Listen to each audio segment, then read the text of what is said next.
আবু হুরায়রা বলছেন আমি গেলাম রাসূলের ঘরে সাল্লাল্লাহু, রাসূল বলছেন ঘরে কি আছে? মা আয়েশা বলছেন একটা পাত্রের ভিতরে সামান্য দুধ আছে। কি আছে? দুধ। রাসূল সাল্লাল্লাহু আলাইহি ওয়াসাল্লাম বললেন আবু হুরায়রা মসজিদে নববীতে যত লোক আছে সবাইরে খবর কর। আবু হুরায়রা বলছেন আমার মনটা খসখস করছে, এত অল্প দুধ আমি খাবো কি, সবাইরে দেবো কি? তারপরে ডেকে নিয়ে আসলাম, রাসূল সাল্লাল্লাহু আলাইহি ওয়াসাল্লাম বললাম আবু হুরায়রা আগে ওই লোকদেরকে খাওয়াও, আগে তুমি খেও না। সবাইরে খাওয়ানোর পরে আবু হুরায়রা বলছেন যেখানে দুধ দেখেছি সেখানেই আছে। এবার আমাকে বললেন আবু হুরায়রা আরেকবার মুচকি হাসি দিলেন। হাসি দেন, মুচকি হাসি। রাসূল যেখানে হাসছেন সেখানে হাসলে আল্লাহ খুশি না বেজার? হ্যাঁ, আন্দাজে হাসবেন না। কিছু বক্তা আছে মিথ্যা কথা কয়ে মানুষেরা হাসায়, আছে না নাই? খবরদার, এগুলোর সাথে হাসবেন না। রাসূল হেসে দিয়েছেন, আবু হুরায়রাও হেসে দিয়েছেন। এবার রাসূল বললেন সাল্লাল্লাহু আলাইহি ওয়াসাল্লাম এবার তুমি খাও। আবু হুরায়রা বলছেন খাইতে খাইতে আমার হাত পা পেট চোখ সব যেন দুধে ভরে যায়। আমি বলছি রাসূল আমি আর খাইতে পারছি না। রাসূল আরেকটা হাসি দিলেন। এরপরে বললেন এবার আমারে দাও। ইসলামের নেতারা শেষে খায়, আর ইসলাম যেখানে নাই নেতারা সব খায়, কর্মীরা উপাস পড়ে থাকে। এই হলো পার্থক্য। ইসলামের নেতারা কখনো আগে খায় না। এবার সবার শেষে খাইলেন রাহমাতাল লিল আলামিন। ওই যে বলছিলাম এর আগে কারকারার হাদিস। সাহাবীরা অনুসন্ধান করতে লাগলেন কেন রাসূল তাকে মরা জাহান্নামী বললেন। তালাশ করে দেখে বাইতুল মালের একটা জুব্বা, কি একটা জুব্বা তিনি না বলে নিয়ে গেছেন। ওই জুব্বাটা আগুন হয়ে তাকে জ্বালিয়ে দিচ্ছে। এখন আপনারা চিন্তা করেন, রাষ্ট্রের ইট লয়ে যায় এরকম লোক আছে না নাই? রাস্তার ভিতরে সুন্দর লাইট লাগায়, সেই লাইট গুলো খুলে খুলে বাড়ি এনে লাগায়, আছে না নাই? কি জবাব দিবেন? সরকারি গাড়ি সরকারি তেল লাগায়া ঘুরতেছে, আছে না নাই? কি জবাব দিবেন? খবরদার। ওই যে তাকিয়ে দেখেন ওমর ফারুকের দিকে, এরা এমনি জান্নাতি হন নেই। ওমর ফারুক কোরবানির ঈদের বাজারে গেলেন মুখ বাঁধা, গিয়ে খবর নিচ্ছেন কোন জানোয়ারের দাম কে কেমন রাখছে। হঠাৎ করে একটা জানোয়ারের সামনে তিনি গেলেন, উট, তাজা উট। বলছে কাম হাদা, এটা কত? বলছে এটা এত। কত দিয়ে কিনছো? কয় কিনা দাম আপনারে কমু কেন? ওমর ফারুক মুখের কাপড় নামালেন। যিনি ওটের রশি ধরে দাঁড়িয়ে আছেন তিনি ওমর ফারুকের ছেলে আব্দুল্লাহ ইবনে ওমর। কয় আব্বা? কয় হ্যাঁ আমি তোর আব্বা। তুই ওটের ব্যবসায়ী হইলি কবে? কয় আব্বা ব্যবসায়ী না, চিকন একটা ওট কিনেছি, আপনি যেখানে বসেন রাষ্ট্র চালানো, ওটার পিছনে সবুজ এই পাহাড়ের পাদদেশে এটারে খাওয়াইছি। এটা এখন মোটা তাজা হয়েছে, বাজারে বেচতে এনেছি।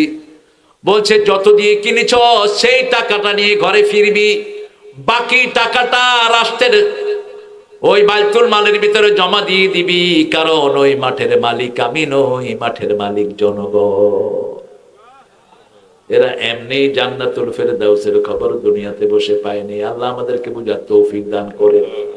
সবখানে ভয় থাকবে কার? আল্লাহ। তাকওয়া আছে যেখানে জান্নাত আছে সেখানে। আল্লাহ বলছেন ইয়া আইয়ুহান নাস ইত্তাকু রাব্বাকুম, তোমার রবকে ভয় করো। কেন রবের কথা?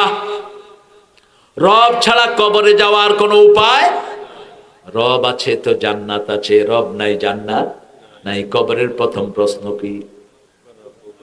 জোরে বলেন। একটা লম্বা হাদিস, শেষ করতে পারবো কিনা জানি না। নাহনু খারাজনা মা রাসূলিল্লাহ সাল্লাল্লাহু আলাইহি ওয়াসাল্লাম, আমরা রাসূলের সাথে বের হলাম। একজন আনসারী সাহাবী মারা গেলেন। কি সাহাবী? আনসারী সাহাবী মারা গেলেন। তার কবর খোদা হচ্ছে। রাসূল সাল্লাল্লাহু আলাইহি ওয়াসাল্লাম গিয়ে কবরের পাশে বসলেন।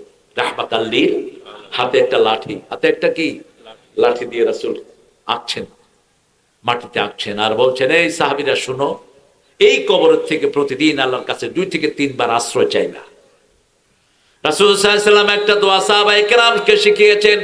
সাহাবায়ে কেরাম বলছেন সূরা ফাতিহা যেমন শিখিয়েছেন এই দোয়াটা আমাদেরকে তেমন শিখিয়েছেন। পড়েন আল্লাহুম্মা ইন্নী আউযু বিকা মিন আযাবিল মাউত ওয়া ফিতনাতিল মাউত, মিন আযাবিল কবর ওয়া ফিতনাতিল কবর, মিন আযাবি নারি জাহান্নাম ওয়া মিন ফিতনাতি মাসিহিদ দাজ্জাল। পড়ছেন তো আপনারা? আপনাদের সাউন্ড এত কম কেন? একটু আল্লাহু আকবার বলেন তো। স্যার হইছে? আরে স্যারই তো কয়নি,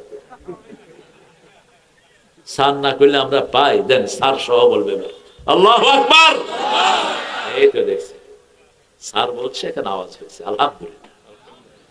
আপনারা কষ্টে আছেন নাকি? হাদিসটা বলবো? হ্যাঁ, হাদিসটা খুব দরকার, প্রত্যেক হাদিসই দরকার। এখন তো বুঝতেছেন না, চোখটা বন্ধ হলে টের পাবেন কেন পৃথিবীতে কি করে আসলাম, কিভাবে জীবন কাটিয়েছি, কোন পড়াশোনা করেছি, কোন ঘোড়ার ডিম করেছি। পিএইচডি ডিগ্রি ধারণ করেছেন, কবরের প্রশ্নের কোনো খবর নাই, ঠিক না ব্যাটি? বিশাল বিশাল ডিগ্রি নিয়েছো, বিশাল বিশাল জায়গা তুমি ঘোরাফেরা করেছো, কিন্তু চোখ বন্ধ হলেই যে কবরে যেতে হবে সেই খবর তোমার নাই। রাসূল সাল্লাল্লাহু আলাইহি ওয়াসাল্লাম বলছেন, কবর থেকে আশ্রয় চাও, কবরের আযাব থেকে আশ্রয় চায় কার কাছে? প্রথম বলেছেন মৃত্যুর ফিতনা আর মৃত্যুর কষ্ট। সাহাবায়ে কেরাম বলেন মৃত্যুর ফিতনা কি? রাসূল সাল্লাল্লাহু আলাইহি ওয়াসাল্লাম বললেন মৃত্যুর ফিতনা হলো মৃত্যুর আগে দিয়ে তোমার আব্বা যদি আগে মারা যায়, কারো মা যদি আগে মারা যায়, শয়তান মা বাবার ছবি ধরে এসে বলে তুই খ্রিস্টান হয়ে যা, তুই ইহুদি হয়ে যা। এই ফিতনা থেকে বাঁচার জন্য এই দোয়া পড়তে হবে। হেফাজত করবেন কে? আর প্রত্যেক রাতে ঘুমানোর সময় ওযু করে ঘুমাবেন, তাহলে হেফাজত করবেন কে? আরেকটা দোয়া পড়বেন, সূরা আল ইমরানের 8 নম্বর পড়েন, রব্বানা লা তুযিগ কুলুবানা বা'দা ইয হাদাইতানা ওয়া হাব লানা মিন লাদুনকা রাহমাহ ইন্নাকা আনতাল ওয়াহ্হাব। রব্বানা লা তুযিগ কুলুবানা, হে আমাদের রব, আমাদের অন্তরগুলো বক্র করে দিয়েন না। হেদায়েত দেওয়ার পরে ওয়া হাব লানা মিন লাদুনকা রাহমা, আপনার পক্ষ থেকে রহমত নাজিল করেন। ইন্নাকা আনতাল ওয়াহ্হাব। এই তোমরা কোথায় যাও? সাদা গেঞ্জি, কোটালা, কয় নাম্বার? সব ডায়াবেটিস রোগী। যদি এমনে যাস ডায়াবেটিস হয়ে যাবে, যা। আমি গরম নবীর উম্মত। রাসূল একখানে যাচ্ছেন, এক লোকের দেখে যে বাম হাতে খাচ্ছে। কোন হাতে? বাম হাতে। রাসূল বলেন তুমি ডান হাতে খাও। সে বলছে আমি পারি না, আমি এরকমই খাই। রাসূল বললেন লাস তাস্তাতিয়া, তুই যেন আর না পারস, তুই যেন আর। সাথে সাথে ডান হাত অবশ হয়ে গেছে। খবরদার, বিনা কারণে যদি উঠছো তো বদ্দুয়া দিয়ে যাব, ল্যাংড়া হয়ে থাকবা। কোরআন ঠান্ডা যেরকম গরমও সেরকম। কোরআনের মাহফিলে বাধা দিয়েছে এরকম বহু লোক বিকলাঙ্গ হয়ে ঘরে পড়ে আছে, আছে না নাই? অসংখ্য নজির, অসংখ্য। আমি পেয়েছি আমার জীবনে অসংখ্য। আল্লাহ আমাদেরকে কোরআনের জন্য কবুল করেন। এই দায়িত্বটা আপনাদের ছিল, ছেলেরা কষ্ট করে আপনাদেরকে আয়োজন করেছে। আল্লাহ আমাদেরকে কোরআনের প্রেমিক বানিয়ে দেন। জোরে বলেন আমিন। কবরের ফিতনা কি বলেন তো? কবরের ফিতনা, কবরের ফিতনা হলো রাসূল বলছেন দাজ্জালের ফিতনা থেকে কবরের ফিতনা অনেকের জন্য বড় হয়ে যাবে।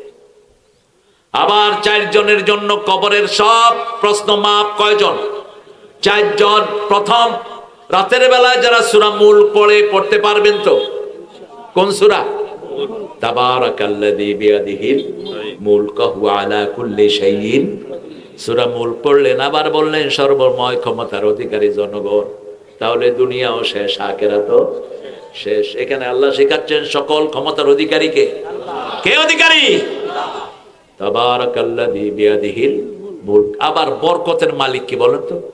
কিন্তু আমরা তাবারক খায়া ফেলাই। তাবারক কি করি? খায়া ফেলাই। কেমনে খায়া ফেলান তাবারক? এই যে বিভিন্ন জায়গায় কোন ওয়াজ মাহফিলে সিন্নি বিতরণ হলো, এটাতে আমরা কি নাম দেই? তাবারক। কেমনে এটা তাবারক হলো? এটার ভিতরে বরকত আল্লাহ যেন ঢুকিয়ে দেয়, বলে না আমিন। তো তাবারক আপনি খায়া ফেলারে তাবারক পাইবেন কোথায়? আল্লাহ বলছেন তাবারাকাল্লাযী বিয়াদিহিল মুলক। সব তাবারকের মালিক কে? তাবারাকাল্লাযী জাআলা ফিস সামাই বুরুজা। ওই সত্তার বরকতময় জিনার হাতে সব চাঁদ এবং সূরজ, ঠিক না বেটি? ওয়া হুয়া আলা কুল্লি শাইইন কাদির। আল্লাহ আমাদেরকে কবরের ফিতনা থেকে আপনি বাঁচিয়ে দেন। 2 নাম্বার, যে রাতের বেলায় জুমার রাতে যে মারা যাবে তার কবরের আযাব মাফ। কবরের আযাব মাফ। 3 নাম্বার, আল্লাহর কোরআনকে কায়েমের জন্য বুকের রক্ত যে ঢেলে দিয়ে শহীদ হবে তার কবরের আযাব 4 নাম্বার, পেটের পীড়ায় যারা মারা যায়, পেটের পীড়ায় প্রচন্ড পেটের ব্যথা আছে না নাই? প্রচন্ড পেটের ব্যথায় যারা মারা যায়, অবশ্যই আপনার মধ্যে ঈমান থাকতে হবে, নামাজ থাকতে হবে, ঠিক না বেঠিক? এশার নামাজ পড়েন না, আপনি সূরা মুলক পড়া হইয়া রইছে, হবে তো? কথা কর না কে? নামাজের চাবি কি? জান্নাতের চাবি? তো চাবি তো লইলেন না, যাবেন কেমন? সামান্য মোটরসাইকেল একটা চাবি আর একটার সাথে কোনো মিল নেই, ঠিক না বেঠিক? কয় টাকার মোটরসাইকেল, আর এত দামি জান্নাত আপনাকে দিবেন আল্লাহ।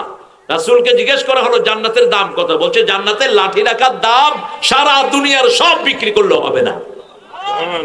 কি দামি জান্নাত কার জন্য রেখেছেন?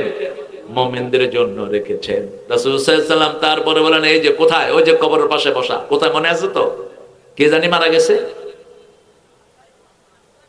আনসারী সাহাবী, আনসারী সাহাবী। এবার রাসূল বলছেন, শোনো আমার প্রিয় উম্মতেরা, শোনো, যখন কোন মানুষ মারা যায় তার আখ্যান দিয়ে, তা সে যদি মুমিন হয়, হাজার হাজার ফেরেশতা জান্নাতের কাফন নিয়ে তার বাড়িতে হাজির হয়।